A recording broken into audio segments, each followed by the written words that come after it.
sebagaimana terdapat di dalam hadis Abdullah bin Abbas bahwasanya Nabi SAW melakukannya seperti Nabi melakukan salat Id. Bismillahirrahmanirrahim. Assalamualaikum warahmatullahi wabarakatuh. Alhamdulillahi ala ihsanih wa syukru lahu ala taufiqihi wa amtinanih. Ashhadu an la ilaha illallah ta'ziman li sya'nih wa ashhadu anna Muhammadan abduhu wa rasuluhu wa ala alihi wa ashabihi wa ikhwanih. Bapak dan Ibu kaum muslimin wal muslimat rahimakumullah,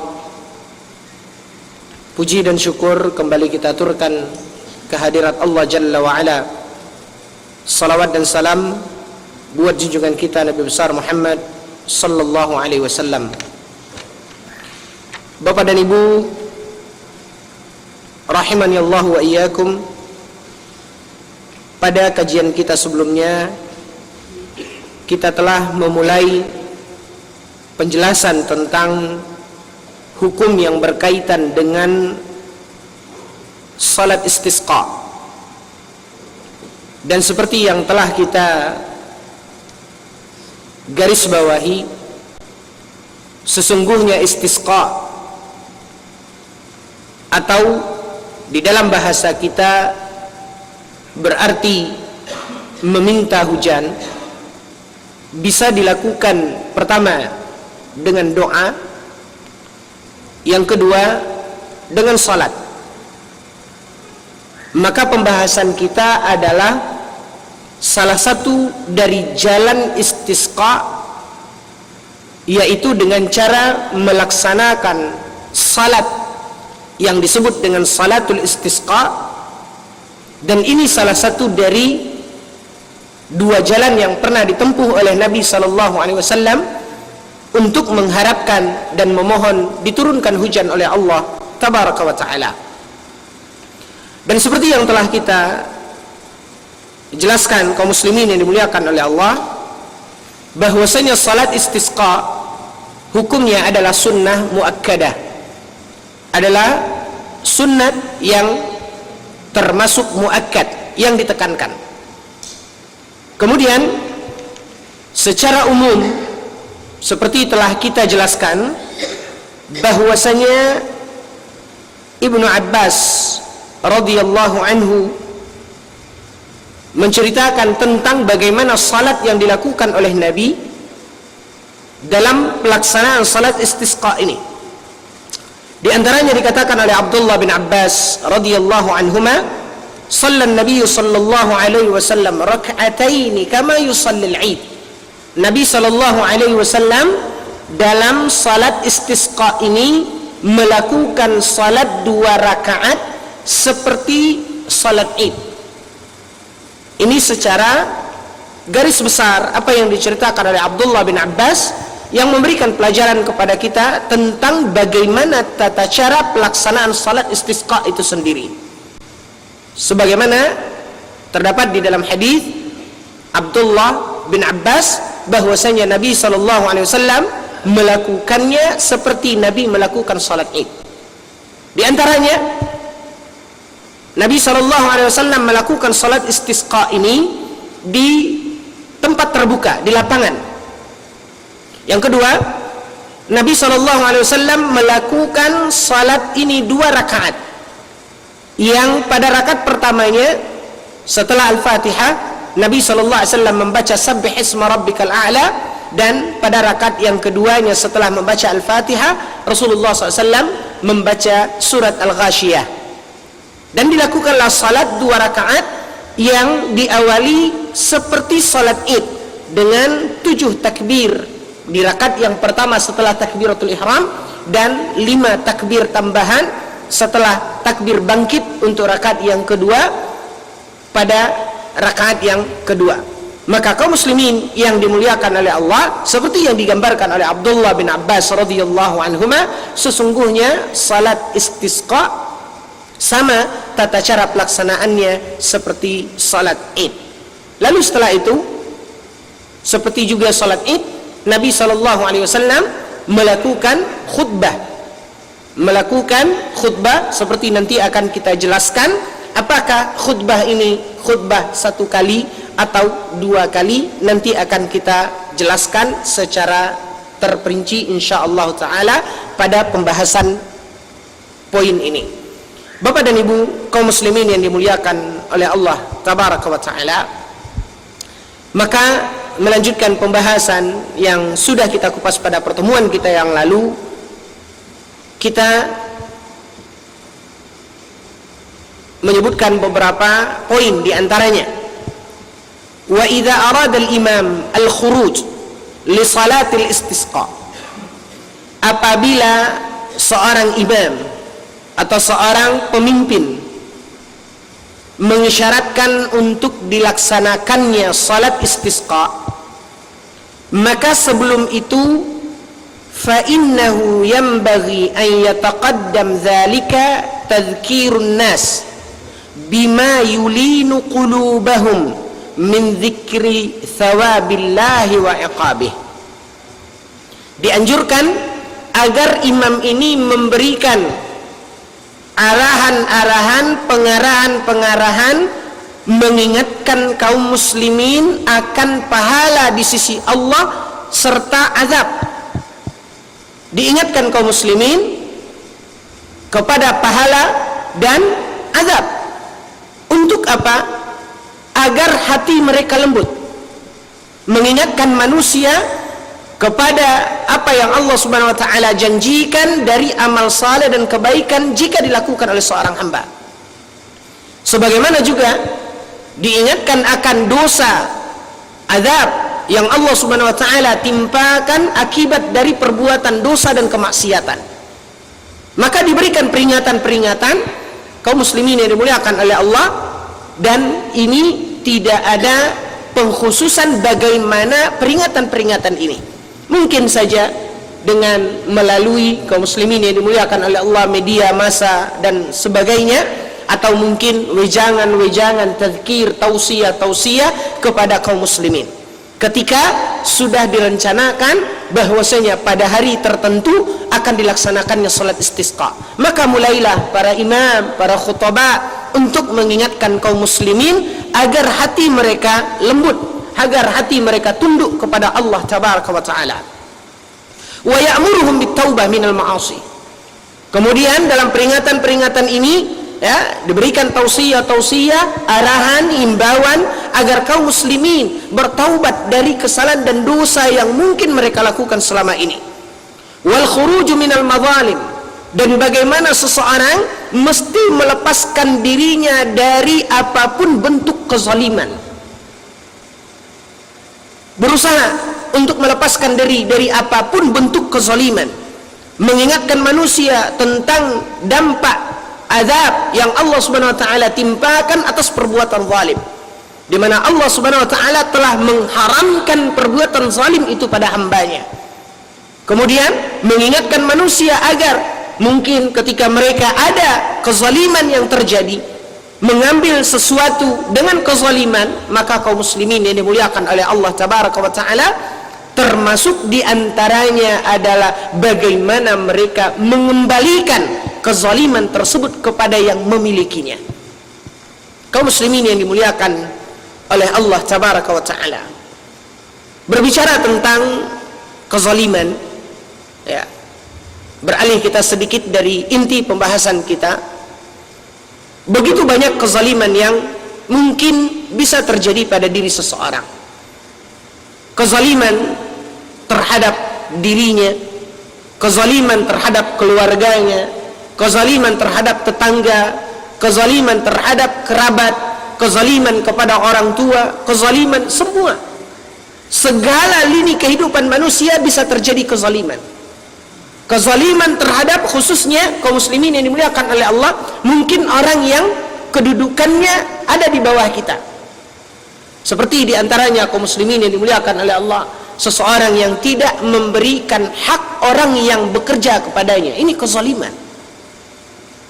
Mungkin sebagian orang ketika alhamdulillah dari sisi ibadahnya, kaum muslimin yang dimuliakan oleh Allah, dia betul-betul menjaga ibadahnya, Tapi tidak sedikit dari orang-orang yang Masya Allah dari sisi ibadahnya perlu kita acungkan jempol, tetapi dari sisi memelihara kezaliman ini agak kurang. Apakah kezaliman kepada bawahannya, orang yang bekerja dengannya, sering terabaikan oleh kita hak-hak orang yang ada di tangan kita. Kemudian kaum muslimin yang dimuliakan oleh Allah, ya, min babit tadzkir, termasuk di antara apa yang perlu kita sama-sama saling watawasau bil haq watawasau bis sabr, ya, sama-sama saling menasihati dalam kebenaran dan kesabaran. Nabi SAW bersabda, matlul ghaniyyi zulmun. Suatu kezaliman yang kadang-kadang, bahkan bukan kadang-kadang, sering kita abaikan, padahal kita adalah orang yang berupaya untuk meluruskan akidah kita kepada Allah, menyempurnakan keimanan kita, menyempurnakan akidah kita, menyempurnakan ibadah kita. Namun kaum muslimin yang dimuliakan oleh Allah, tidak jarang di dalam bab muamalah kita melanggar, kita melakukan kezaliman dan kezaliman. Di antara yang dikatakan oleh Nabi SAW, kaum muslimin yang dimuliakan oleh Allah, Nabi SAW bersabda, matlul ghaniyyi zulmun, kata Nabi. Termasuk di antara kezaliman adalah seseorang dia mampu membayar hutang tapi dia tidak bayar.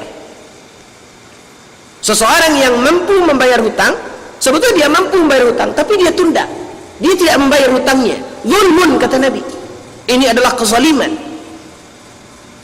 Kaum muslimin yang dimuliakan oleh Allah, baru siang tadi setelah ada pengajian, lalu saya duduk dengan beberapa jamaah yang bercerita tentang beberapa permasalahan yang sering kita temukan dalam hidup, ya, saya pun lupa entah kenapa pembicaraan kita tergiring kepada permasalahan, ya, antara kadang-kadang sesama jamaah ada yang berhutang, kemudian dia, ya, masa bodoh dengan hutangnya, tidak pernah teringat dengan hutangnya, tidak pernah membayar, mengangsur.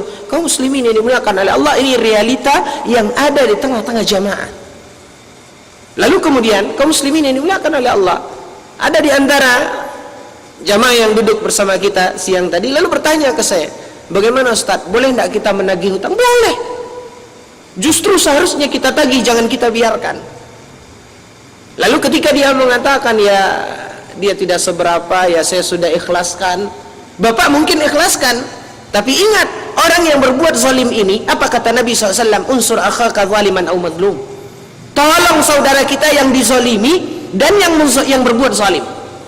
Para sahabat bertanya, ya Rasulullah, kalau menolong orang yang dizalimi itu insya Allah kita ngerti, kita paham, tapi bagaimana cara menolong orang yang berbuat zalim? Seharusnya orang yang berbuat zalim tidak kita tolong, tapi kita berikan hukuman. Tapi kenapa Nabi SAW mengatakan tolong saudara kita yang berbuat zalim? Bagaimana cara menolongnya? Nabi SAW mengatakan tahan dia dari perbuatan zalimnya.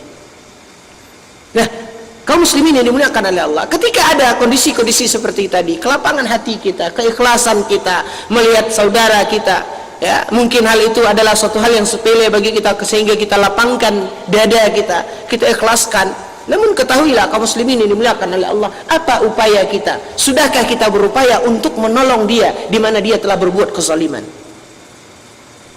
Maka jalan yang selamat, keselamatan untuk diri kita, ini kita berbicara dengan konteks orang yang berpiutang tadi ikhlas. Bagaimana kalau orang yang berpiutang ini tidak ikhlas? Dan tidak jarang kaum muslimin yang dimuliakan oleh Allah ikhlas terpaksa. Saya udah ikhlas sebetulnya, udah saya cari tidak ketemu dia, ya terpaksa, dan tidak ikhlas, terpaksa namanya.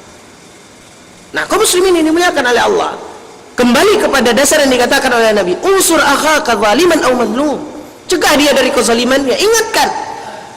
Segan saya Ustaz, lah kok bisa? Kenapa kita tidak mau? Bukankah Nabi SAW mengarahkan kita unsur akhaka zaliman au madlum? Atau setidaknya kalau kita berlapang hati, ya, kita telah ikhlas, tugas kita pertama selesai.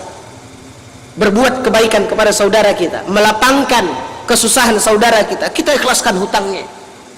Tapi ingat, masih ada PR kita satu lagi, mencegah dia dari kezalimannya. Jangan sampai setelah itu ada mangsa-mangsa berikutnya. Makanya kaum muslimin yang dimuliakan oleh Allah, di sini perlu kita ingatkan ketika kita berbicara tentang masalah kezaliman. Dan suatu hal yang diingatkan sebelum dilaksanakannya istisqa adalah mengingatkan kaum muslimin akan kezaliman. Dan hal ini kaum muslimin dipisahkan oleh para ulama, dipisahkan di dalam tausiah, nasihat, wejangan yang diberikan oleh Nabi SAW dari perbuatan dosa, padahal kezaliman ini adalah dosa. Karena seperti tadi kita katakan, tidak jarang dari orang-orang yang Masya Allah, dia telah bangun tembok antara dirinya dan kemaksiatan, dia telah bangun antara dirinya dan bid'ah, tapi tidak jarang dia telah menzalimi saudaranya. Kezaliman yang dia lakukan dengan lisannya, kezaliman yang dia lakukan dengan perbuatannya, kezaliman yang dia lakukan dengan sikap dan sebagainya. Maka kaum muslimin yang dimuliakan oleh Allah, hal ini perlu kita ingatkan. Hal ini untuk mengingatkan manusia sehingga membuat hati manusia tadi lembut, tidak kasar, tidak keras. Maka ini yang dikatakan, sehingga sebelum pelaksanaan salat istisqa, kembali kita kepada pokok bahasan kita, perlu diingatkan kaum muslimin akan kondisi-kondisi seperti ini. Li'annal ma'asi, karena sesungguhnya apapun bentuk kemaksiatan, apakah itu dosa, apakah itu bid'ah, apakah itu kezaliman, apapun kaum muslimin yang dimuliakan oleh Allah, ya, dan perlu diingatkan ketika sudah meratanya orang-orang memandang beberapa dosa-dosa besar yang dianggap kecil, seperti ghibah, menceritakan keburukan orang lain, seperti namimah, mengadu domba, ya, seperti yang lain, menyebarkan, berbicara hal-hal yang tidak bermanfaat. Ini adalah kezaliman dan perbuatan-perbuatan dosa yang harus dijauhi oleh seorang hamba. Maka kaum muslimin yang dimuliakan oleh Allah, kenapa? Apa pentingnya kita mengingatkan manusia dari kezaliman ini? Apa pentingnya kita mengingatkan kaum muslimin dari kesalahan dan dosa, kemaksiatan, bid'ah? Karena sesungguhnya li'annal ma'asi sababun liman'il qatar. Ketahuilah, karena sesungguhnya karena sebab dosalah Allah menahan air, Allah hentikan hujan. Penyebabnya adalah dosa manusia, kezaliman yang dilakukan oleh manusia. Wa inqita'il barakat. Dengan sebab dosa juga Allah Subhanahu wa taala menghentikan, memutuskan keberkahan. Tidak lagi tercurah keberkahan kepada kaum muslimin, kepada negeri-negeri kaum muslimin. Seperti yang Allah Subhanahu wa taala firmankan di dalam Al-Qur'an, "Walau anna ahlal qura amanu wattaqau lafatahna 'alaihim barakatin minas sama'i wal ardh." Kata Allah Subhanahu wa taala, jika seandainya ahlul qura, penduduk suatu negeri, amanu wattaqau, mereka beriman dan bertakwa. Jika seandainya penduduk suatu negeri beriman dan bertakwa, la fatahna alaihim, niscaya akan kami bukakan untuk mereka barakatim minas sama'i wal ardh. Akan kami bukakan pintu keberkahan dari langit dan bumi. Bagaimana kaum muslimin akan mendapatkan keberkahan di dalam hidup kalau mereka tidak amanu dan tidak ittaqau? Bagaimana mereka akan mendapatkan keberkahan baik dari langit maupun dari bumi kalau mereka tidak beriman dan bertakwa? Walakin, kata Allah Subhanahu wa taala, kadzabu fa akhadnahum bima kanu yaksibun. Akan tetapi ketika mereka berpaling, justru perintah untuk iman dan takwa mereka kesampingkan. Walakin kadzabu fa akhadnahum, maka kami cabut, kata Allah Subhanahu wa taala. Allah cabut keberkahan tersebut. Bima kanu yaksibun, karena apa yang telah mereka lakukan dari perbuatan dosa dan kemaksiatan. Makanya perlu diingatkan kaum muslimin yang dimuliakan oleh Allah. Lalu setelah itu ada anjuran untuk as-sadaqah. Diajak kaum muslimin untuk bersedekah. Alal fuqara wal masakin. Bersedekah kepada para fuqara, orang-orang fakir dan miskin. Karena sesungguhnya sedekah kaum muslimin yang dimuliakan oleh Allah adalah sababun lirrahmah. Karena sesungguhnya sedekah adalah sebab yang akan mendatangkan rahmat Allah Subhanahu wa taala. dari Allah tabaraka wa taala, baik di dalam Al-Quran maupun di dalam hadis Nabi sallallahu alaihi wasallam. Anjuran agar seorang bersedekah, dan sedekah itu adalah pembuka pintu rahmat. Kemudian kaum muslimin yang dimuliakan oleh Allah, thumma yu'ayyanu lahum yawman yakhrujuna fihi. Lalu diumumkanlah waktu pelaksanaan salat istisqa tersebut. Artinya hal-hal yang tadi kita sebutkan, mengingatkan kaum muslimin akan dosanya, mengingatkan kaum muslimin akan pahala dari Allah Subhanahu wa taala, menyadarkan dan melembutkan hati kaum muslimin agar mereka meninggalkan kemaksiatan dan dosa, menyadarkan kaum muslimin dari kelalaian mereka berbuat kezaliman selama ini, dan mengembalikan hal-hal yang telah mereka zalimi, baik ainan, baik secara fisik, ataupun meminta maaf, kerelaan kepada orang yang mungkin telah kita zalimi dari sisi non fisik misalnya. Lalu kemudian perlunya diingatkan agar mereka bertaubat dari kesalahan dan dosa. Kemudian diingatkan lagi bahwasanya sesungguhnya sedekah adalah pembuka pintu rahmat dari Allah Subhanahu wa taala.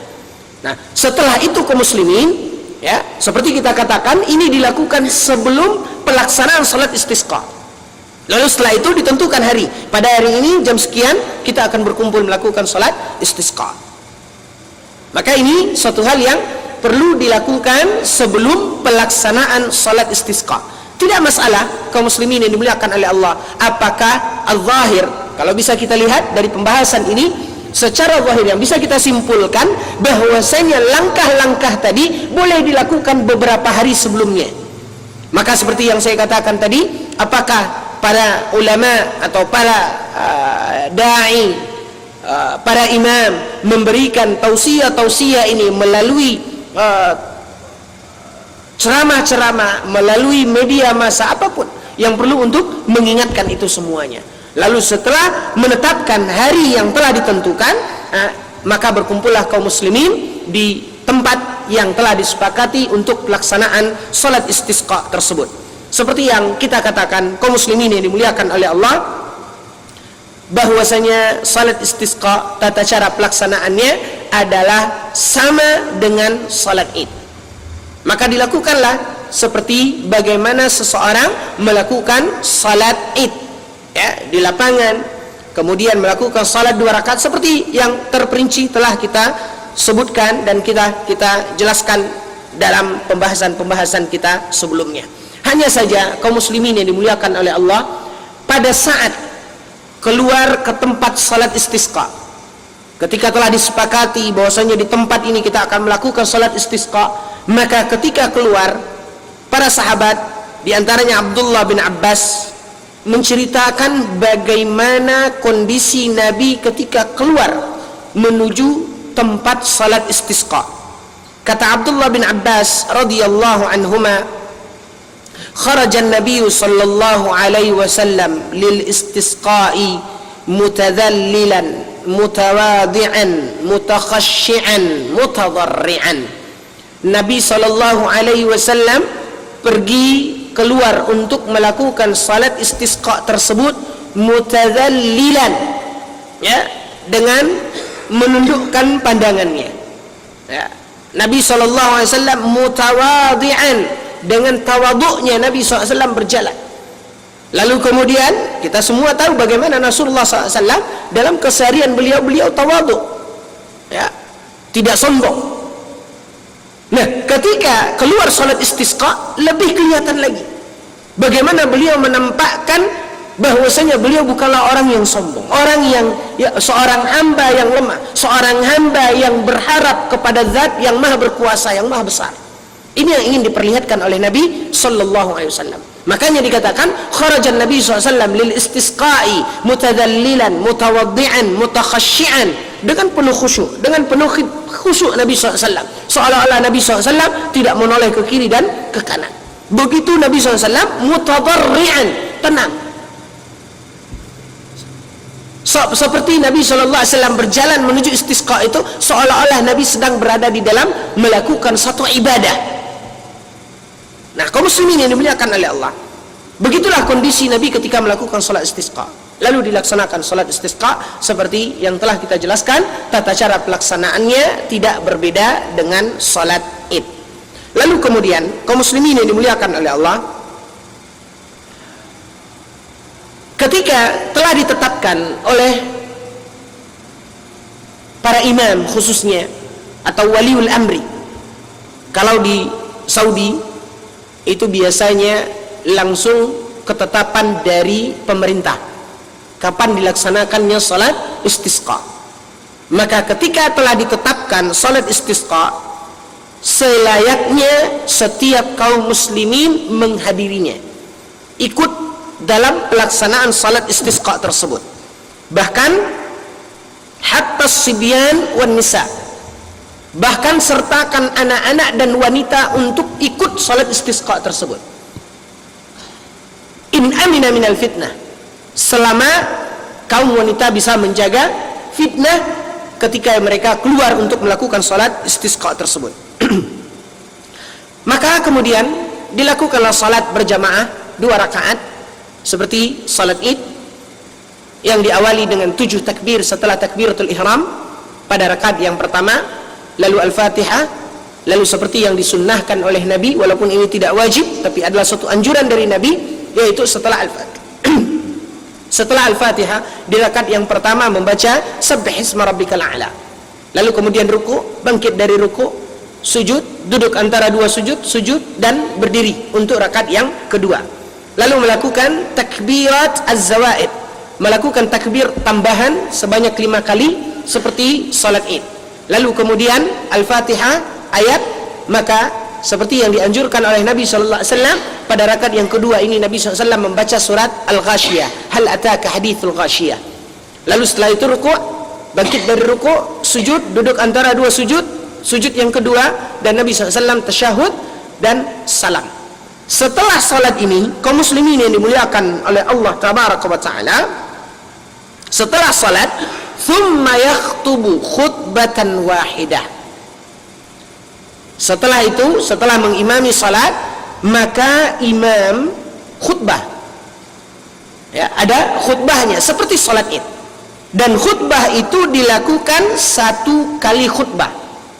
1 kali khutbah, tidak seperti khutbah Jumat yang dilakukan dengan 2 kali khutbah, yang dibatasi khutbah pertama dengan kedua seperti sunnah Nabi SAW pada apa yang telah kita kupas dalam pembahasan salat Jumat, yaitu Nabi SAW membatasi khutbah pertama dengan khutbah kedua dengan duduk sejenak. Maka khutbah di salat istisqa ini dilakukan adalah khutbatun wahidah, yaitu 1 kali khutbah. Kendatipun sebagian para ulama ada yang berpendapat bahwasanya khutbah salat istisqa itu dilakukan 2 kali khutbah seperti khutbatul Jumu'ah, seperti khutbah Jumat. Ada pendapat sebagian para ulama. Wal amru wasi'. Lalu dikomentari oleh Syekh Shalih Al-Fauzan, beliau mengatakan al-amru wasi', artinya tidak ada yang menyalahi. Boleh dilakukan 1 kali khutbah dan bukanlah suatu kesalahan jika dilakukan 2 kali khutbah seperti khutbah Jumat. Walakin, setelah mengomentari, Syekh Shalih Al-Fauzan mengatakan al-amru wasi', boleh saja, dua-duanya boleh. Boleh 1 khutbah, boleh 2 kali khutbah. Walakin, akan tetapi kata Syekh Shalih Al-Fauzan, al-iktisaru ala khutbatin wahidah arjah min haitsu dalil. Akan tetapi jika kita lihat dalil-dalil yang menunjukkan tentang khutbah 1 kali khutbah atau 2 khutbah, maka dalil yang menjelaskan tentang 1 kali khutbah dalilnya lebih kuat. Dalilnya lebih kuat, walaupun bukanlah suatu kesalahan apa yang dipandang oleh sebagian para ulama dalam pendapat mereka tentang dilakukannya 2 kali khutbah, tidak salah. Akan tetapi yang lebih kuat dalilnya, yang lebih banyak dalilnya adalah melakukan dengan 1 khutbah. Wallahu ta'ala a'lam. Kaum muslimin yang dimuliakan oleh Allah tabaraka wa ta'ala, ya, Hal itu juga berdasarkan apa yang dilakukan oleh Nabi SAW di dalam beberapa kali salat istisqa yang dilakukan oleh Nabi. Bahkan di dalam hadis itu dikatakan Nabi SAW melakukannya satu khutbah, ya, sehingga inilah yang ditegaskan oleh Syekh Shalih Al-Fauzan bahwasanya walakin al-iktisaru ala khutbatin wahidah arjah, akan tetapi melaksanakannya satu khutbah ini yang lebih kuat min haitsud dalil, dari sisi dalilnya. Maka kaum muslimin yang dimuliakan oleh Allah, inilah dalam permasalahan khutbah yang dilakukan pada pelaksanaan salat istisqa tersebut. Kaum muslimin yang dimuliakan oleh Allah, begitu juga apa yang tadi kita katakan bahwasanya salat istisqa sama dengan salat id, termasuk bukan hanya tata cara pelaksanaannya, termasuk juga khutbah yang dilakukan setelah salat. Kita sudah mengatakan salat istisqa sama dengan salat id, termasuk dari sisi di mana khutbah dilakukan setelah salat. Berbeda dengan Jumat, di mana khutbah dulu baru salat. Tapi salat istisqa khutbah dilakukan setelah salat, seperti salat id. Walaupun ada sebagian ulama yang berpendapat bolehnya khutbah sebelum salat seperti Jumat. Ada pendapat sebagian para ulama, akan tetapi cara yang pertama ini cara yang masyhur, yang lebih banyak dalil dan hadis yang ditunjukkan dari Rasulullah SAW dan apa yang dilakukan oleh para sahabat radhiyallahu anhum ajma'in. Sehingga kaum muslimin yang dimuliakan oleh Allah tabaraka wa ta'ala, apa yang ingin kita ambil pelajaran dari permasalahan yang dijelaskan oleh Syekh Shalih Al-Fauzan? Boleh satu khutbah, ada sebagian ulama mengatakan dua khutbah, kedua-duanya boleh, boleh satu, boleh dua, akan tetapi satu lebih kuat dalilnya. Khutbah dilakukan setelah salat seperti salat id. Sebagian ulama ada yang memandang khutbah dulu baru salat seperti salat Jumat. Akan tetapi yang lebih kuat dalilnya adalah cara yang pertama, yaitu salat dulu baru khutbah. Kenapa Syekh berputar-putar ya, menjelaskan dan menerangkan hal ini kaum muslimin yang dimuliakan oleh Allah? Kalau seandainya Syekh juga akan memilihkan kepada kita, tinggal bilang saja khutbah satu kali khutbah, khutbah setelah salat, udah selesai. Kenapa mesti berpanjang-panjang? Boleh satu, boleh dua, akan tetapi satu yang lebih. Kenapa? Apa pelajaran yang bisa kita ambil di sini kaum muslimin yang dimuliakan oleh Allah? Ini adalah amanah ilmiah. Ini adalah amanah di dalam menyampaikan ilmu. Ketika kita mengikuti satu pendapat dan ada pendapat yang lain yang memiliki dalil, maka kaum muslimin yang dimuliakan oleh Allah, kita tidak boleh menutup satu pendapat yang lain. Karena ini akan berefek nantinya ketika mungkin kita pernah menemukan sesuatu yang berbeda dengan yang biasa kita temukan. Kalaupun seandainya kita tidak mengamalkan seperti itu kaum muslimin, tapi setidaknya kita tidak menyalahkan saudara kita. Kenapa? Karena ternyata mereka memiliki dalil. Makanya disinilah kaum muslimin yang dimuliakan oleh Allah, para ulama berupaya menjelaskan di dalam masalah-masalah khilafiyah, di dalam masalah-masalah perbedaan pendapat, para ulama memaparkan. Ada yang mengatakan begini, ada yang mengatakan begini, ada yang mengatakan begini. Dan yang menjelaskan itu, yang menerangkan itu kemudian mengatakan, saya mengikuti pendapat yang ini. Kenapa berpanjang-panjang seolah-olah sebagian orang mengistilahkan bertele-tele? Tunjukkan saja, ini sudah kami akan ikuti. Kaum muslimin ini dimuliakan oleh Allah, memang secara tidak langsung kita melihat ada rasa di sana berputar-putar, bertele-tele, tidak pas kepada sasaran. Yang kita mau, yang kebanyakan orang-orang maui adalah instan, A, B, tinggal pilihkan. Kaum muslimin ini dimuliakan oleh Allah, amanah ilmiah tidak demikian. Karena ketika seseorang menempuh jalan dengan hal yang tadi. Pokoknya sarannya seperti ini yang benar, ini yang seperti ini, dari A sampai Z dipaparkan, tanpa melihat sisi pendapat dari pendapat-pendapat yang lain, dari sudut pandang yang lain. Apa yang terjadi? Efeknya kaum muslimin yang dimuliakan oleh Allah, orang ini kendati pun dia mengamalkan amalan yang benar, tapi dia terjerumus kepada menyalahkan orang yang belum tentu salah. Inilah yang terjadi. Kelemahannya di sini. Makanya para ulama, seperti dijelaskan oleh Syekh Shalal Fauzan, pembelajaran yang bisa kita petik dari penjelasan beliau ini, setidaknya kaum muslimin yang dimuliakan oleh Allah, ketika kita melihat ada orang yang berbeda dengan apa yang kita amalkan, kita tahu berarti dia mengikuti pendapat yang lain. Setidaknya kita pun faham, sesungguhnya permasalahan ini adalah permasalahan furu'iyah, permasalahan cabang yang wajar para ulama berbeda pendapat di dalam permasalahan-permasalahan seperti ini. Nah, inilah salah satu faedah cara para ulama bagaimana mengungkapkan permasalahan seperti yang ada di hadapan kita ini. Wallahu ta'ala a'lam. Kaum muslimin yang dimuliakan oleh Allah, terlepas dari apakah satu atau dua khutbah, apakah khutbah dulu baru salat, salat dulu baru khutbah, sudah kita jelaskan mana pendapat yang lebih kuat dalam masalah ini. Terlepas dari ini semua, maka di dalam khutbah tersebut perbanyak istighfar. Di dalam khutbah itu perbanyak istighfar. Istighfar minta ampun kepada Allah tabaraka wa taala. Bapak dan Ibu, di dalam Al-Quran Allah berfirman, kata Allah, fastaghfiru rabbakum innahu kana ghaffara yursilis samaa alaikum midrara. Kata Allah dalam Al-Quran, fastaghfiru rabbakum, maka beristighfarlah kepada Allah, innahu kana ghaffara, sesungguhnya Allah maha pengampun. Minta ampunlah kepada Allah dengan istighfar, karena sesungguhnya Allah maha pengampun. Apa buah dari istighfar ini?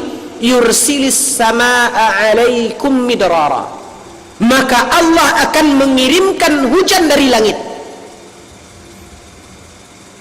Sehingga berdalilkan dari ayat ini, kaum muslimin yang dimuliakan oleh Allah, di dalam khutbah istisqa maka diperbanyak istighfar, meminta ampun kepada Allah subhanahu wa ta'ala, wa qiraatil ayat allati fiha al-amru bihi, dan banyak membaca ayat-ayat yang di dalam ayat itu ada anjuran istighfar. Wasari'u ila maghfiratin min rabbikum, ya. Kemudian dibacakan hadis-hadis Nabi SAW, inni la astaghfirullah fil yawm akthar min 70 marra. Disebutkan hadis-hadis Nabi SAW yang menghimbau untuk kita beristighfar, yang kata Nabi SAW, sesungguhnya aku dalam sehari tidak kurang dari 70 kali beristighfar, kata Nabi SAW. Dibacakan hadis Nabi SAW tentang bagaimana ampunan Allah berikan dengan seorang hamba beristighfar. Kata Allah dalam hadis qudsi, ya ibadi law istaghfartani ghafartu laka walau balaghat dhunubuka ananas samai. Wahai hambaku, kata Allah, jika engkau berbuat kesalahan kemudian engkau beristighfar, maka niscaya akan aku berikan ampunan, kata Allah, walau balaghat dhunubuka ananas sama, kendati pun dosamu sebanyak bintang di langit. Dibacakan hadis-hadis dan ayat-ayat yang mengajak, menghimbau untuk memperbanyak istighfar. Karena sesungguhnya faedah daripada istighfar sebagaimana terdapat dalam ayat yang kita bacakan tadi, fastaghfiru rabbakum innahu kana ghaffara yursilis samaa 'alaikum midrara. Dengan istighfar itu maka Allah Subhanahu wa taala akan mencurahkan hujan dan mengirim hujan kepada kita, dan itu yang kita harapkan dari istisqa tersebut.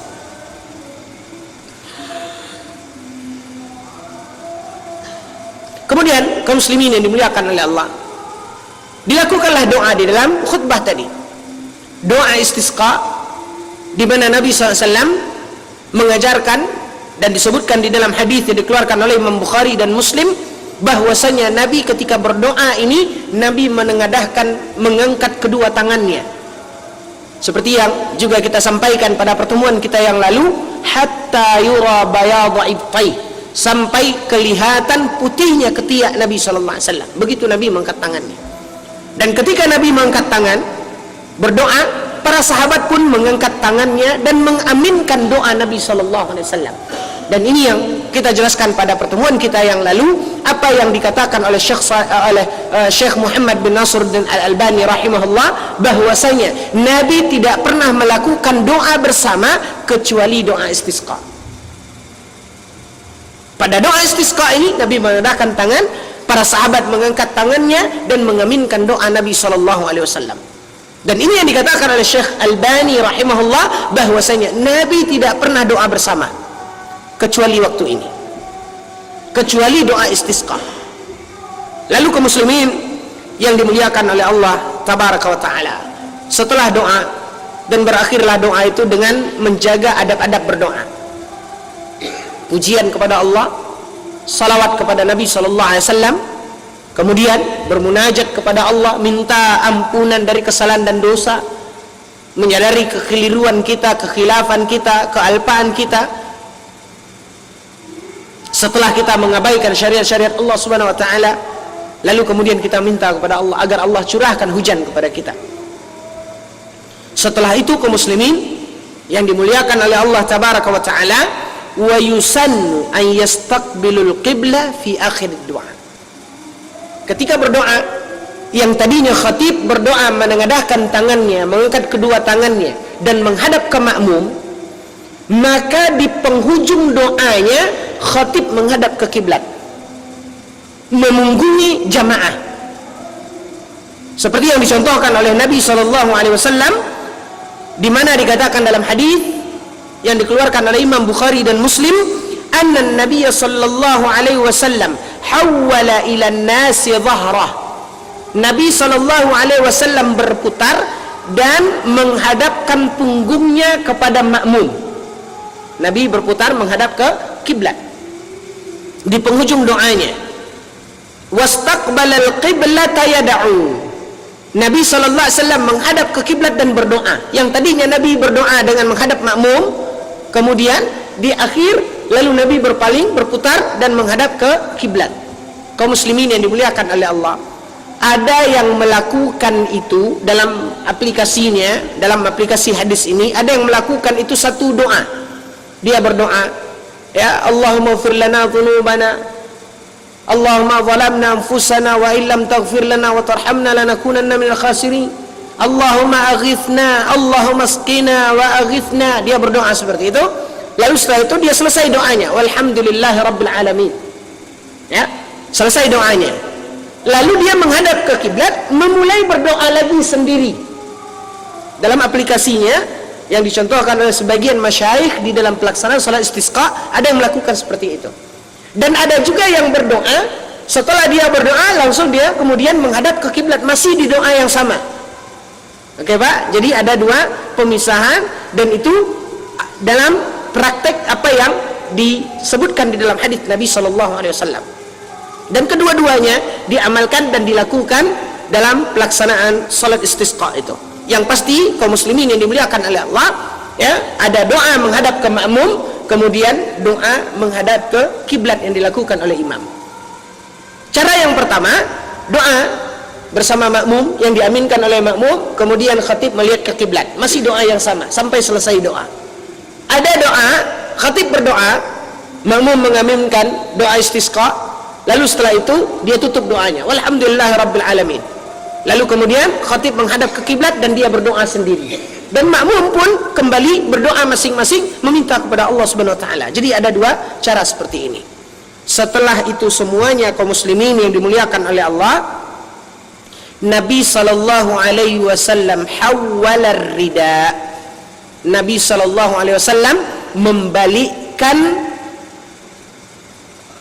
seperti sesuatu yang dipakai, seperti yang di pundak, ya, kayak apa, sorban atau yang seperti itu, dibalikkan dengan arti kata, dijelaskan oleh Syekh Shalih Al Fauzan, yang kanan dipindahkan ke kiri dan kiri dipindahkan ke kanan, ya, yang tadinya mungkin seperti ini dia memakainya, kemudian dia balikkan seperti ini. Itu yang dilakukan oleh Nabi SAW. Lalu kemudian para sahabat pun berupaya membalikkan apa yang sedang mereka pakai. Maka itu dikatakan oleh Syekh Shalih Al Fauzan, ya, maka wa kadzalika ma syabahar rida, begitu juga dianjurkan untuk membalikkan pakaian kita yang kita pakai seperti rida. Rida, selendang itu yang kita pakai bukan pakaian yang menutup aurat. Kalau pakaian yang menutup aurat, misalnya seorang pakai celana, pakai baju, tidak mungkin itu dia balikkan. Makanya dikatakan oleh Syekh Shalih Al Fauzan, wa kadzalika ma syabahar rida. Maka semua yang bisa dibalikkan, artinya tanpa seorang membuka auratnya, dianjurkan untuk dibalikkan. Seperti kaum muslimin yang dimuliakan oleh Allah, mungkin ya seorang pakai jaket, ya dianjurkan dia untuk membalikkannya. Setidaknya apapun yang bisa kita balikkan. Apa faedahnya, apa hikmahnya? Dikatakan oleh para ulama, wal hikmatu fi dzalik. Dan hikmahnya wallahu a'lam. Ya, hikmahnya wallahu a'lam adalah at-tafa'ul bi tahwilil hal amma hiya alaihi min asyiddati ila ar-rakha wa nuzulil ghaith. Yaitu hikmahnya wallahu taala alam, ini ijtihad para ulama, adalah suatu rasa optimis supaya terbaliknya keadaan yang selama ini kering, ya, tidak ada air, tidak ada curah hujan, panas, supaya diputar oleh Allah, dibalikkan oleh Allah kepada kondisi dan keadaan yang kita harapkan dan kita inginkan. Maka ini salah satu hikmah yang dikatakan oleh para ulama, kenapa Nabi SAW membalikkan ridanya atau membalikkan pakaiannya yang dia kenakan, bukan baju yang melekat di badan. Artinya rida yaitu selendang yang atau seperti sorban yang digunakan oleh Nabi Sallallahu Alaihi Wasallam. Maka kaum muslimin yang dimuliakan oleh Allah, ini satu hal yang disunnahkan seperti yang dicontohkan oleh Nabi Sallallahu Alaihi Wasallam. Maka ketika kita melaksanakan salat istisqa, disunnatkan juga bagi kita untuk mencontoh apa yang dilakukan oleh Nabi Sallallahu Alaihi Wasallam ini. Laqad kana lakum fi Rasulillahi uswatun hasanah. Sungguh kata Allah pada diri Nabi SAW adalah suri tauladan yang layak untuk kita jadikan contoh dan panutan di dalam hidup kita. Maka kaum muslimin yang dimuliakan oleh Allah tabaraka wa taala, dengan itu maka selesailah salat istisqa pelaksanaannya. Jika seandainya setelah salat istisqa ini belum juga kunjung turun hujan, maka boleh melakukannya beberapa kali. Dilakukan lagi mungkin minggu depannya, mungkin beberapa hari lagi, lakukan beberapa kali sampai Allah subhanahu wa ta'ala turunkan hujan. Bukan sekali lalu begitu setelah istisqa enggak juga turun-turun, ya udahlah, enggak, tapi lakukan beberapa kali, ya, laksanakan beberapa kali dalam pelaksanaan sampai Allah subhanahu wa ta'ala turunkan hujan. Kemudian yang terakhir, kaum muslimin yang dimuliakan oleh Allah, ketika turun hujan ternyata berlebih dari yang kita minta. Tadi kering, Pak, tadi panas, debu di mana-mana. Sekarang dengan turun hujan berlebih pula, sampai lumpur di mana-mana, air di mana-mana. Ini juga pernah terjadi di zaman Nabi sallallahu alaihi wasallam. Ketika orang-orang datang kepada Nabi sallallahu alaihi wasallam, mereka mengadu kepada Nabi bahwasanya telah kering semuanya, telah mati tanaman mereka, telah mati ternak mereka karena tidak ada air. Lalu mereka minta kepada Nabi, akhirnya Nabi lakukan salat istisqa. Dan setelah turun hujan, maka terjadilah banjir. Yang mengkhawatirkan juga, mereka datang lagi kepada Nabi SAW, ya Rasulullah, habis lagi kita dengan air yang tercurah banyak.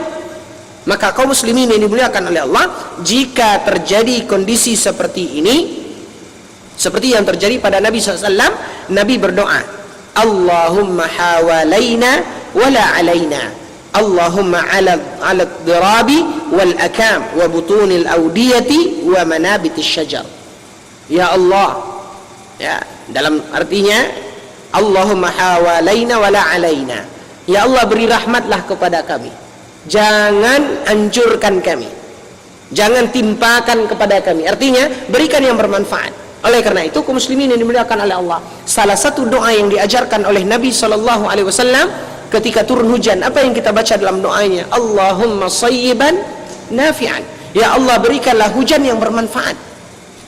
Kita semua mengetahui Allah berfirman dalam Al-Quran bahwasanya Allah ciptakan makhluk hidup ini, ya, Allah ciptakan kehidupan ini dari air. Air adalah sumber kehidupan. Kita tahu. Tapi juga air kadang-kadang menghancurkan. Terjadinya bencana, musibah, kaum muslimin yang dimuliakan oleh Allah. Maka ketika terjadi itu, Allahumma hawalaina wala alaina. Ya Allah, berikanlah yang bermanfaat bagi kami, jangan yang menghancurkan kami, jangan yang membuat kami sulit. Lalu kemudian Allahumma ala dhirabi wal akami wa butunil awdiyati wa manabitis sya'ar. Ya Allah, biarkanlah air itu tersimpan, ya, di al-dhirab, di dalam tempat yang menyerap air, wal akam, tempat penampungannya, wa butunil awdiyah, yaitu sungai-sungai yang ada di lembah-lembah, wa manabitil asjar, atau di tempat-tempat yang menumbuhkan tumbuhan. Artinya apa? Ini doa kita kepada Allah Subhanahu wa taala dari apa yang diajarkan oleh Nabi SAW. Allahumma hawalaina wala alaina, Allahumma ala dhirabi wal akami wa butunil awdiyati wa manabitis syajar. Ini yang dibaca oleh Nabi ketika curah hujan itu melebihi dari apa yang dibutuhkan oleh manusia. Namun kaum muslimin yang dimuliakan oleh Allah tabaraka wa taala, ya, ini yang terjadi pada Nabi SAW sebagaimana terdapat dalam hadis yang muttafaqun alaih, dikeluarkan oleh Imam Al-Bukhari dan Muslim. Maka kita pun dianjurkan untuk mencontoh apa yang dilakukan oleh Nabi ini ketika terjadi kondisi seperti yang tadi kita sebutkan. Bapak dan Ibu yang dimuliakan oleh Allah tabaraka wa taala, ada satu poin yang dikatakan oleh Syekh Shalih Al-Fauzan di dalam kitabnya Mulakhas Al-Fiqhi. Beliau mengatakan, wa idza nazala al-matar, setelah salat istisqa yang kita minta kepada Allah Subhanahu wa taala hujan, dan apabila tadi sudah kita katakan tidak turun hujan, lakukan lagi, dan apabila turun hujan, beliau mengatakan yusannu an yaqifa fi awwalihi liyusibahu minhu, maka disunnatkan ketika turun hujan, begitu turun hujan disunnatkan agar kita berdiri. Ketika turun hujan setelah istisqa itu, hujan pertama itu disuruh kita untuk berdiri di luar supaya air hujan itu menyirami kita. Syekh Shalih Al-Fauzan mengatakan yusannu an yaqifa fi awwalihi liyusibahu minhu, agar kita tersiram oleh hujan yang baru turun itu. Syekh Shalih Al-Fauzan mengatakan yusannu, disunnatkan. Dan ketika itu kita membaca Allahumma sayyiban nafi'an, Allahumma sayyiban nafi'an, wa yaqul mutirna bi fadlillahi wa rahmatih. Disunatkan kita untuk membaca Allahumma sayyiban nafi'an, kemudian membaca mutirna bi fadlillahi wa rahmatih. Kita dicurahkan hujan dengan keutamaan dari Allah dan rahmatnya. Namun Bapak dan Ibu yang dimuliakan oleh Allah, hadis tentang doa ini itu dikeluarkan oleh Imam Al-Bukhari. Namun yang masih ingin saya garis bawahi adalah apa yang dikatakan oleh Syekh Shalih Al-Fauzan, yusannu an yaqifa fi awwalihi. Sunnat hukumnya kita menyongsong hujan itu supaya kita, istilahnya kan disuruh kita kayak anak-anak apa? Mandi hujan gitu.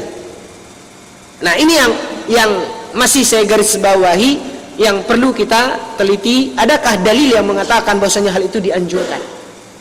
Ataukah kalaupun ada cerita di mana ketika turun hujan itu para sahabat keluar, belum tentu itu adalah dasar untuk dikatakan sunnah. Kenapa? Bisa saja keluarnya para sahabat menyongsong hujan tadi adalah luapan suka mereka, luapan kegembiraan mereka. Artinya apa yang mereka harapkan itu dicurahkan oleh Allah Subhanahu wa taala. Entah kalau dari sisi ini mungkin. Tapi kaum muslimin yang dimuliakan oleh Allah, kalau anjuran yusannu, kalau dikatakan yusannu, disunnatkan, artinya kan itu suatu kebaikan pahala, kan begitu. Bukan hanya sekedar luapan kegembiraan. Allah taala alam. Makanya ketika membaca ungkapan Syekh Shalih Al-Fauzan ini adalah suatu hal yang masih di benak saya ada tanda tanya, atau mungkin ketika saya coba analisa, mungkin ketika ada riwayat yang menjelaskan itu dari apa yang dilakukan oleh para sahabat. Namun ketika itu yang dilakukan oleh para sahabat, apakah itu sebuah anjuran yang bernilai pahala ataukah hanya sebatas luapan suka?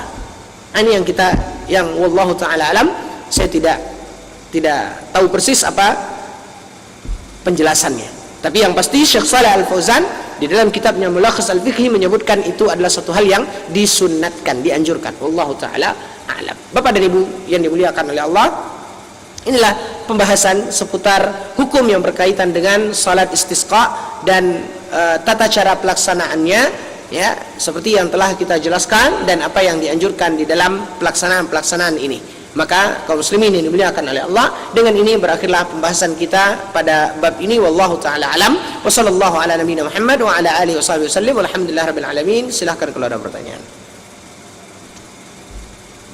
Ya. Kaum muslimin yang dimuliakan oleh Allah tabaraka wa taala, salat istisqa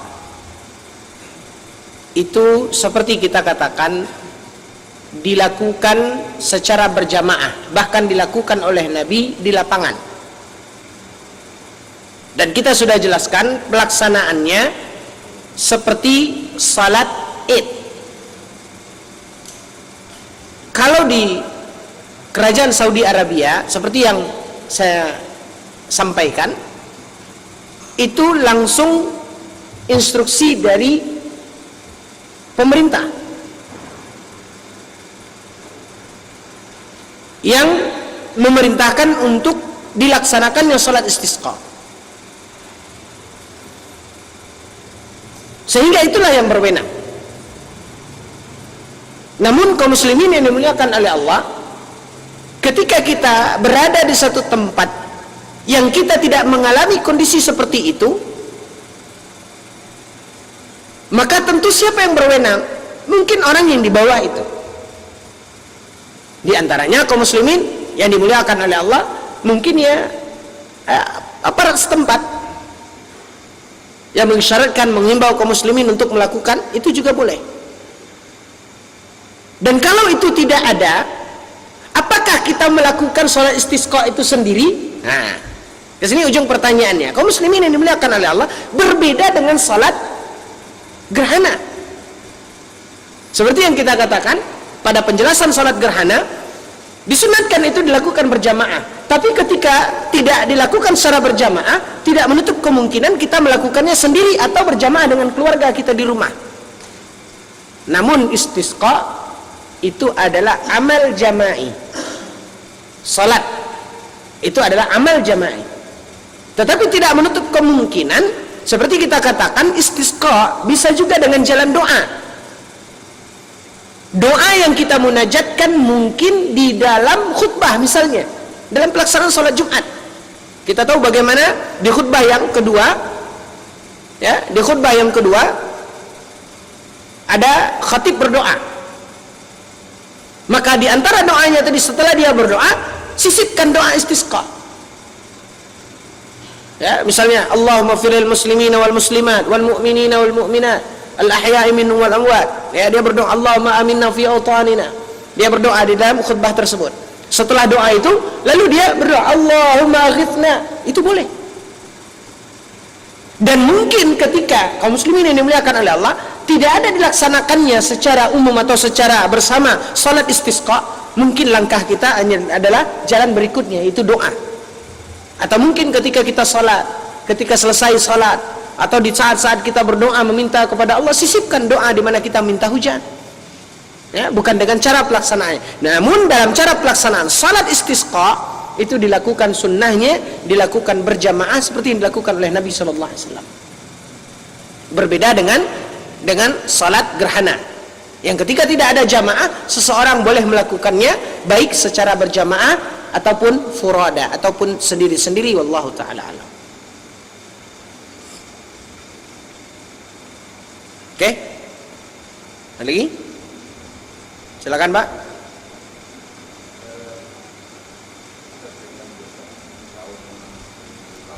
Ya. Panas sampai Hmm. Jadi itu disediakan air, apa itu? Disediakan air dekat imam. Selesai sholat, imam disiram dengan air. Apa itu termasuk syirik? Selesai sholat istisqa. Ya. Selesai sholat itu imam disiram dengan air. Disediakan dua air Ya. disiram. Apa itu termasuk syirik? Imam yang disiram atau imam yang menyiram? Imam disiram. Yang pasti terlepas dari apakah itu syirik atau tidak, itu kembali kepada keyakinan di hatinya yang melakukan itu. Ya, kalaupun itu tidak sampai kepada kesyirikan, hanya sebuah adat kebiasaan ya yang dilakukan oleh masyarakat, yang pasti itu tidak ada sunnahnya, tidak dicontohkan oleh Nabi Sallallahu Alaihi Wasallam. Tapi sebagaimana yang Bapak pertanyakan, tidak menutup kemungkinan bisa jadi itu jatuh kepada kesyirikan. Ya, apabila diiringi dengan niat-niat atau keyakinan-keyakinan yang kita tidak tahu apa di hati orang yang membuat itu.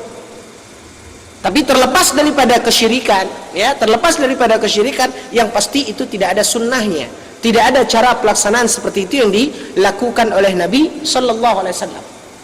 Bahkan kaum muslimin yang dimuliakan oleh Allah, termasuk kebiasaan-kebiasaan sebagian kaum, sebagian masyarakat untuk meminta kepada Allah Subhanahu wa taala hujan. Saya ingat di suatu daerah di daerah kita, kalau sudah panas, sudah apa, ada seperti yang dilantunkan itu. Saya enggak hafal betul, tapi saya pernah mendengar dari orang-orang tua dibaca ini, seperti dilagu-lagukan. Itu katanya untuk pengimbau hujan. Ya, yang pasti kita juga tidak tahu apakah ini kesyirikan atau tidak. Ya, tergantung kepada hati orang yang membacakan itu, dan tergantung kepada kalimat-kalimat yang dia baca ini. Jika dia maksudkan membaca ini adalah bak mantra, maka jatuh kepada kesyirikan. Tapi kalau itu hanya sebuah hal yang mereka buat-buat, maka kaum muslimin yang dimuliakan oleh Allah, ini tidak syak lagi tentang bahwasanya ini adalah suatu hal yang menyelisihi sunnah Nabi. Karena caranya bukan seperti itu, doa, bukan dengan menyanyi. Pada sebagian kaum ada lagi yang meminta hujan tadi dengan memukulkan penumbuk lesung itu. Ah, itu ada yang seperti itu. Nah, kaum muslimin yang dimuliakan sama dengan tadi. Wallahu ta'ala alam, sepertinya ya yang tadi Bapak sebutkan mungkin adalah suatu hal yang ya tidak berbeda dengan hal-hal yang ada pada kaum-kaum yang tadi kita sebutkan diantaranya, dan masih banyak lagi, dan masing-masing kaum punya ritual untuk hal-hal yang seperti itu. Wallahu ta'ala alam. Ya, bagaimanapun apakah itu syirik atau tidak, yang pasti itu bukanlah suatu hal yang layak untuk dilakukan oleh seorang mukmin. Fa inna khairal hadi hadiyun Nabi SAW. Karena sesungguhnya sebaik-baik petunjuk adalah petunjuk Nabi Sallallahu Alaihi Wasallam. Wallahu ta'ala alam.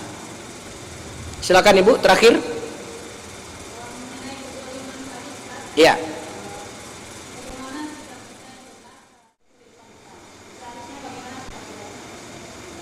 Kesalahan dibuat oleh.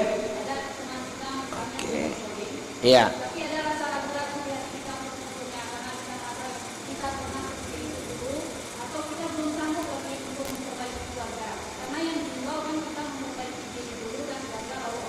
Oke. Bapak dan Ibu yang dimuliakan oleh Allah, kadang-kadang keinginan kita ingin, sudah sering kita mendengar hadis Nabi SAW mengatakan, tahan, cegah orang yang berbuat zalim.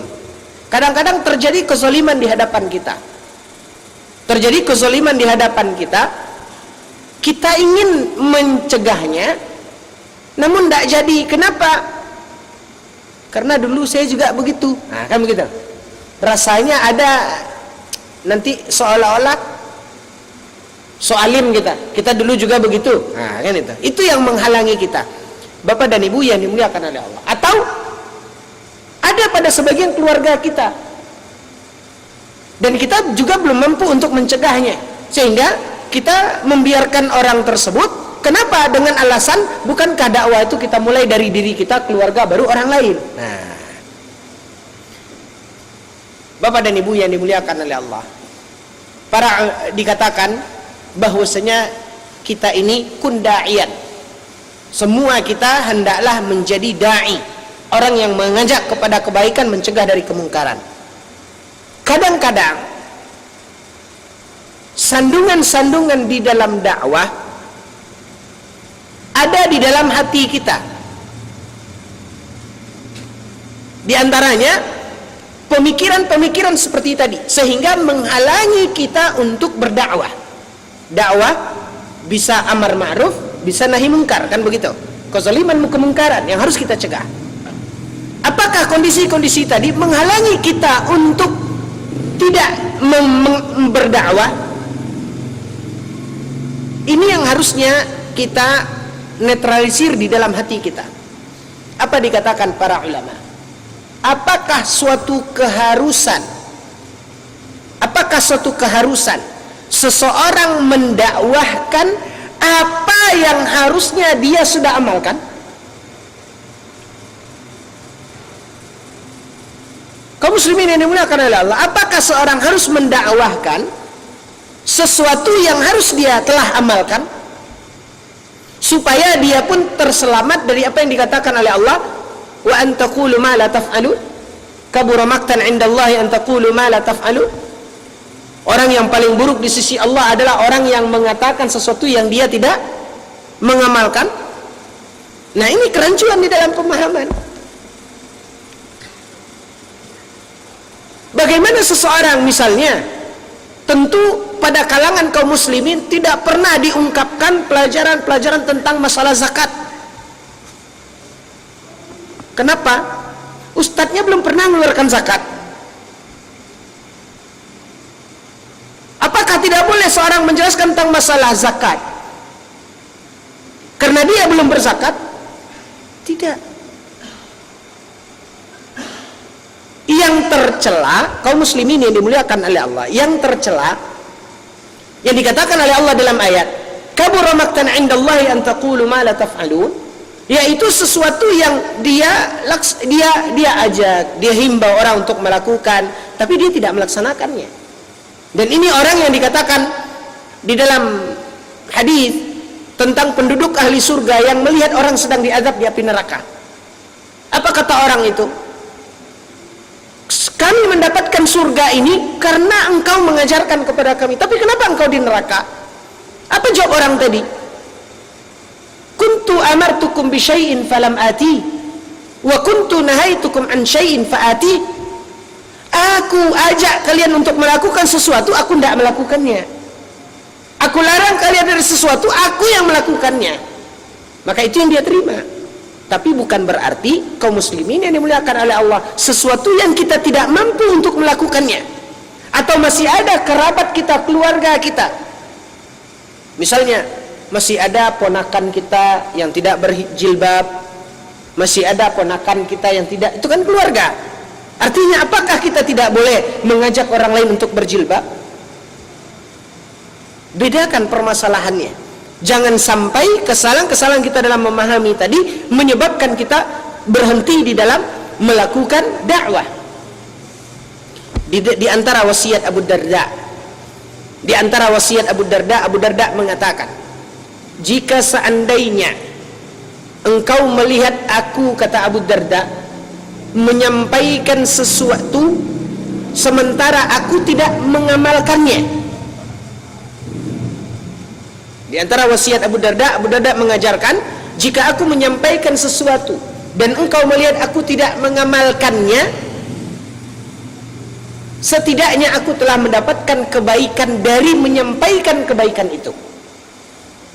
Ini luas cakupan ungkapan ini kaum muslimin yang dimuliakan oleh Allah. Artinya, ketika misalnya dia telah sampaikan, dia ajak orang tadi, mari kita begini, sementara dia tidak mengamalkannya, kita tidak tahu apa halangan dari dia melakukan itu. Nah, setidaknya walaupun dia tidak dapat pahala dari melakukannya, tapi dia sudah menuai pahala dari apa? Menyampaikan kebaikan itu untuk orang lain. Bukankah Nabi SAW mengatakan man dalla ala khair? Nah, barang siapa, kata Nabi SAW, barang siapa yang menunjukkan kepada kebaikan, maka falahu mithlu ujuri man amila biha, maka dia akan mendapatkan pahala seperti orang yang mengamalkan kebaikan itu. Nah, ini yang dikatakan oleh Abu Darda. Maka jangan sampai kaum muslimin yang dimuliakan oleh Allah, pertama, sesuatu hal yang belum mampu kita untuk melakukan akhirnya menghalangi kita untuk mencegah atau menghalangi kita untuk berdakwah. Bukankah kita telah melakukannya walaupun kita belum mampu untuk sampai kepada apa yang kita tuju? Maka selalu sampaikan dan usahakan, dan jangan sampai itu mematikan semangat kita di dalam dakwah. Dan garis bawahi, ancaman dari Allah Subhanahu wa taala adalah ketika kita menyengaja mengabaikannya, dan bukan sesuatu yang kita sampaikan itu adalah sesuatu yang harusnya telah kita amalkan. Itu salah. Kalau itu yang ada, kaum muslimin yang dimuliakan oleh Allah, mati dakwah. Kalau seseorang tidak boleh menyampaikan kecuali apa yang sudah dia amalkan, mati dakwah. Ustaz, kupas masalah zakat. Enggak. Kenapa? Saya belum berzakat. Masalah sedekah aja lah. Tentu itu. Ustaz, kita kupas masalah haji. Oh, saya belum haji. Tentu itu jadinya. Makanya kaum muslimin yang dimuliakan oleh Allah, jangan sampai semangat dakwah terhalangi karena sesuatu kesalahpahaman kita dalam memahami kondisi-kondisi seperti tadi. Kembali kita kepada apa yang ditanyakan. Seharusnya cegah itu kemungkaran, cegah itu kezaliman, berikan nasihat. Ya, walaupun itu ada di antara mungkin pada keluarga kita, maka kita tidak akan tercela selama kita mencegah kezaliman itu, dan kita juga sudah berupaya untuk mencegah ini walaupun belum berhasil, dan kita tidak akan tercela. Cegah kezaliman itu walaupun dulu pernah kita dari situ, kan begitu. Artinya apa? Setidaknya kita akan bisa menceritakan bagaimana dampaknya. Mumpung orangnya masih hidup, minta maaflah. Nanti kalau orangnya sudah meninggal, penyesalan kita, kemana mau kita cari? Nah, kenapa? Kita sudah balik dari situ, kan begitu. Nah, disinilah kaum muslimin yang dimuliakan oleh Allah, perlu kita garis bawahi, akan menjadi tercela dengan kondisi seperti tadi. Kita cegah, kita yang melakukan. Kita ajak orang kepada kebaikan, kita mengabaikannya. Ini yang tercela sebagaimana dalam hadis Nabi sallallahu alaihi wasallam. Saya rasa cukup demikian. Mohon maaf atas segala kekurangan. Kita tutup dengan doa kafaratul majlis. Subhanakallahumma bihamdika asyhadu an la ilaha illa anta astaghfiruka wa atubu ilaik. Wassalamualaikum warahmatullahi wabarakatuh.